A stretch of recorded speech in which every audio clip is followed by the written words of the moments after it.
Тогтвортой хөгжлийн боловсрол хоёр төсөл.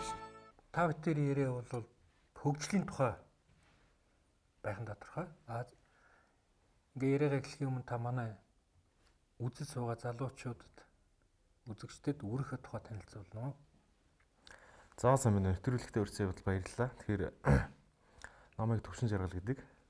Би энэ Mongolian Software Corporation гэдэг хэсэг Японд одоо хамтарч Японд одоо ажилд туршлага хөрөнгөлүүлж байсан Монгол залуучуудын нэгдэж нийлүүлж байгуулсан ийм компанийн гүйцэтгэх захирал ажилтай. Одоогоор ингээд Япон улсаас аутсорсингийн ажил хийж гүйцэтгэдэг Монгол компани. Ер нь яаж яваад Япон руу явж суралцахаар болсон бэ? Тэр товчхон түүх байгаа да. Тэгэхээр би нэг онцлогтой яг намайг Японоос ажил аваад гүйцэтгэдэг гэхлээр хүмүүс намайг Японд сурсан гэж ойлгодог л доо үгүй. Би бол яг одоо КТМС гэж ярьдаг байсан компьютер техник менежментийн сургуулийг төгссөн. За тэр сургуулийг төгсөж байх үед Японы компани Монголоос IT инженер аавна гэсэн зардал манай сургуулийн зардлын самбар дээр гарч ирсэн. Тэрийг харчаад би ерөөсөө Япон явъя. Тэр үед нэг Монгол инженер IT-ийн компанид одоо тухайн үед ажиллаж исэн байлээ. Бараг анхдагч. За тэрийг сонсчоод ерөөсөө Монгол хүн Японд ажиллах боломжтой байдığım байна. Тийм гарц гаргалгаа байдığım байх гэж би тэрийг ойлгоод тэгээд тэндээсээ хэл үзэж эхлээд тэгээд их сургууль төгссөн соёлын 4 жилийн дараа Япон компанид шууд ажилд орсон хүмүүсийн нэг. Түүнээс хойш ер нь олон монголчууд бол миний энэ явсан замаар явсан. Тэгээд шууд Японд одоо IT-ийн салбарт програм хангамжийн салбар дээр одоо ажиллах монгол боловсон хүчин болж тэнд ажиллаа. Тэнд ажиллаад одоо дотн одоо найз нөхдөдтэй болоод хүрээлээд хэлээд одоо өнөөгийн үйл ажиллагаа хийгээд явж байна да. Манай хөгжлийн төвшин, Японы хөгжлийн төвшин, ялангуяа техник, технологийн салбарт бол газар тэнгэр шиг ялгаад байна. Тэгэхээр эндээс яваад шууд Японд очиход одоо ёстой л би хувьдаа анх очиход соёлын шокт орж ирсэн юм. Танд бол анх очиход бас үзмээр хараад гайхмаар юм зөндөл байсан байх та. Амьдрах орчин, ажиллах орчныхоо хэмжээнд харахад бол мэдээж соёлын шок байна. Шок гэхэлэр бас жаахан тийм Цочроод орох гэхээсээ илүү цочролд орхон л юм да тийм ээ. Магадгүй тэр дунд Монголд байдаггүй бүртлөө Монголоос одоо сул талтай гэж харагдахаар юмнууд бас бий. Эсвэргээрээ Монголд байдаггүй Монголоос давуу талтай гэж харагдах тийм соёл бас бий. Тийм тэрнхүү ялгаа бий. Нөгөөтэйгүр IT-ийн салбар гэхлээрээ одоо Монгол заавал доошоо байна гэсэн ойлголт байхгүй. Тусгай одоо материалын бааз шаарддаг хим биологийн салбарч үед юм уу те. Иймэрхүү салбарыг бодвол IT-ийн салбар маань өөрөө цэвэр одоо интернетийн орчинд өөрөө суралцаад тодорхой хэлний одоо мэдлэгтэй байжгаад тэрэн дээрээ суралцаад дэвшээд дэлхийн нийтдээ хөл нийлүүлээд явах бүрэн боломжтой. Тэр утгаараа одоо Монгол инженер очиход бол манай одоо КТМС-ийн техник сургуулийн боловсрол бол Японд голгодог гэж бол би дотроо дүгнэдэг. Их энгийнээр одоо тайлбарлаад хэлий гэвэл одоо станог 7 буудлын долж давгаа Бадам Самбуут хоёр яг энэ IT маань миний амьдрал дээр нь яаж нөлөөлөх ёстой вэ? Энгийнээр ингэ тайлбарлаа. Бид нар бол IT гэхэлэр сансрын баг 2 3 дугаар хурцгийн бодоод нэлээ удаж байна да. 90-ад онд 2000 оны эхээр Mobicom-ийн сурчлагаа байдаг. Дуучин болтын хэлдэг гэсэн үг шүү дээ. Таны гарт ертөнцийг хатгуулна гэдэг үг. Тэр үед гар утас бол мессеж бичдэг ярьдаг л үүрэгтэй байлаа шүү дээ. Гол төлөв. Одоо бол жинхэнэ гарт чинь ертөнцийг хатгуулж байна. Тэн дээр байгаа програмыг ашиглаад дэлгүүр хийсч болж байна те. Юу дуртайгаа хийж болж байна. Таны гарт компьютер байна. Компьютер дэлхийн айлч өнцгт одоо ажиллах интернетийн гол гарсан шүү дээ. Тийм учраас ухаалаг үтс байгаа бол та хүссэн програмаа суулгаад юу л юугаа хийж болж байна. Нөгөөтэйгүр яг өдөр тутмын амьдралд яаж нөлөөлж байна гэхээр одоо энэ иргэний өмнөхийг харъя. Банкны картыг харъя. Банкны гүйлгийг тэнд очирлоод дугаарлаж идэв гэсэн бол одоо бүхэл банк интернет банктай. Төрийн одоо үйлчлэгийг авахд чинь ингээл ямарваа нэг лавлгаа юу авахд бид нар заавал очирлол явдаг гэсэн. Одоо зүгээр цахимаарч авчиж болж байна. Түзэн бичнээс авчиж болж байна. Энүүгээр бол бидний алхам тутамд бол IT буюу одоо энэ програм хангамж мэдээлэл технологийн үр нөлөө бол шууд мэдрэгдэж байгаа. Бүх үйл ажиллагааг цахим болгоё гэдэг жбайгаа шүү дээ. Эн чинь нэг талаараа бас нөгөө програм руу орж байгаа л хэрэг шүү дээ, тийм ээ. Ер нь энэ их дэвшил хөгжлийн энэ алхам хурдтай аль болохоор түргэн олон түмэнд хүргэж хандлагыг өөрчлөхөд яг бодлогоор ямар алхмууд хэрэгтэй вэ? Нэг үе чинь одоо шинэ Япон улс бол Японы ард түмүүдээр хөгжлөөсөө залхаж байна энэ гэж нэг яригддаг байсан. Санаж намайг бага байхад. Одоо Монголд яг тэгж ийн гэж би анзаараад байдаг. Төрийн байгууллага болгон компани болгон шахуу те. За яг томоохон аж ахуй нэгжүүл шүү дээ. Бүгд одоо гар утсны аппликейшнтэй болчихсон. Тэгээд нэг юм ихлээр одоо заавал аппликейшн суулган тийг ингэнэ гэл нөгөө хит их ингэ мэдээлэл донд ингэ толгой ядарч байгаа байхгүй одоо сүүлийн үед хэрэглэн дээрээс авах мэдээлэл. Зүгээр миний хувийн зүгээс харахад бол төрийн байгууллага төрийн энэ үйлчлэгийг цахимаар хүргэхийн тулд яах ёстой вэ гэхээр доктортой байдал хамгийн чухал.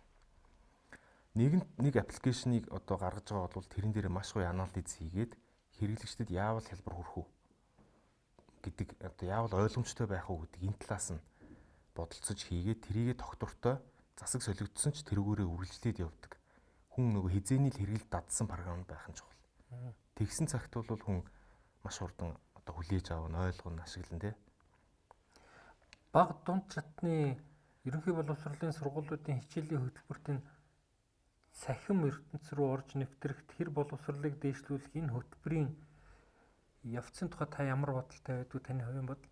Хэрэглээ талаас харах юм бол хүүхэд бараг цэцэрлэгийн наснаас эхлээл цахим одоо төхөөрөмжтэй шууд харьцаад эхэлж байна. Одоо нэг гар утсан салахгүй байна гэдэг чинь. Тий, гар утсаас одоо телевизээр хүртэл ухаалаг болоод эхэлж байна. Телевизэр дээр хүртэл аппликейшн суулгаад юм хийж болж шүү дээ, тийм ээ.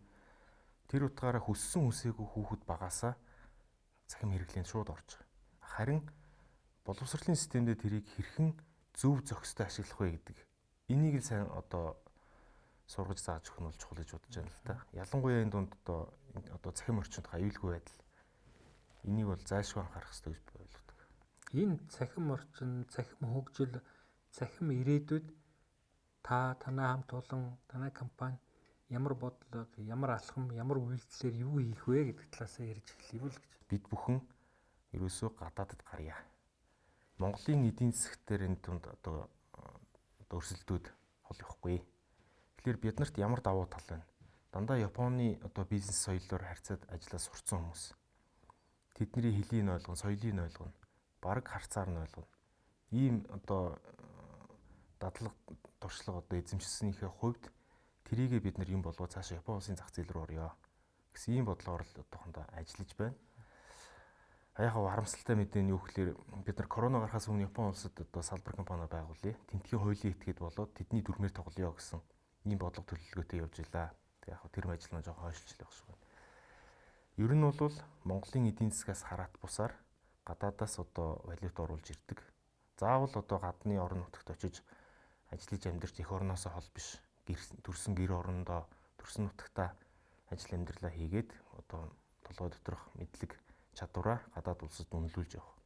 Ийм л бодлогыг зорж байна да. Тэгээд монголчууд одоо гадагшаа гадаад далайд зах зээлд одоо өөрийнхөө оюун мэдлэгийг үнэлүүлж чадах юм бол бас уул уурхай ачаалтгүй. Ер нь бол маш олон ирээдүй боломж бол тэнд бий гэж харж байна. Зөв. Сая уул уурхай гэжсэнс ер нь эдийн засгийн энэ олон салбаруудаас бүхэлд нь юм уу? Нэг салбарыг барьж авах юм уу? Өөр нэг чиглэлээр явах юм уу? Тийм, чиглэл гэдэг маань өөрөө нэг тусдаа ойлголт яваад байна л да. IT-ийн салбар дээр юу гэхээр IT-ийн салбар маань хизээч дангаар оршин тогтнодоггүй гэж би ойлгодог. Өөрөөр хэлбэл заавал тэн дээр суурилдаг нэг бодит харилцаа процесс амьдрал дээр явж идэг. Тэрэн дээр дөрвөлдөг гэсэн үг дээ. Өгшүү дээ. Тийм учраас бидний хийдэг ажил маань одоо жишээ нь нэгтлэн бодох бүртгэлийн тогтолцоо байгаа бол нэгтлэн бодох програмыг аваад явна. Тэр нь одоо тухайн салбарт нийцүүлээд ямар даалгавар, ямар ажлыг одоо ажлын даалгавар гаргаж ирж байна. Тэрийг нь яг бизнес анализ дээр нь ажиллаад шинжилгээг нь гаргаад ингээд яг одоо програмчлаад явах гэсэн юм л үүдэг. Тийм учраас салбарт бол баригддаггүй. Програм хангамжийн салбарт өөр өөрийн бизнесээ, өөр өөрийн хөгжлийн алхмуудаа хийж эхэлж байна.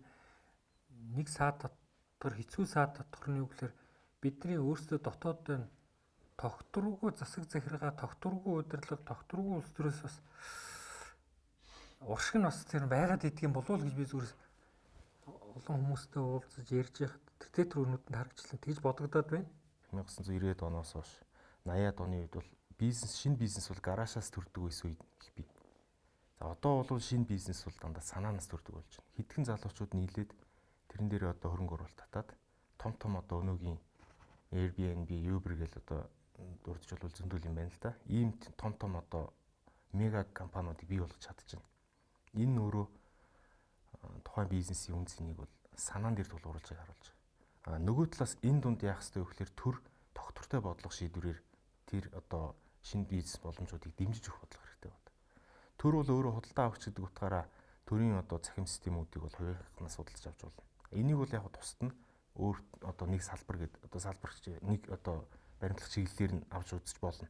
Нөгөө талаас энэ програм хангамжийг хөгжүүлэх шинэ энэ мэдлэг тулгуурласан эдийн засгийг одоо бий болгоход зориулсан чиглэлээр төр бол тогтвортой бодлого хийх ёстой гэж боддог. Үүний жишээ дээр бол би нэмэгдсэн өртгийн албан татварыг бол энэ програм хангамжаас нэг заавал ногдуулаад хэлгүй аваа ичих хэрэгтэй гэж би боддог.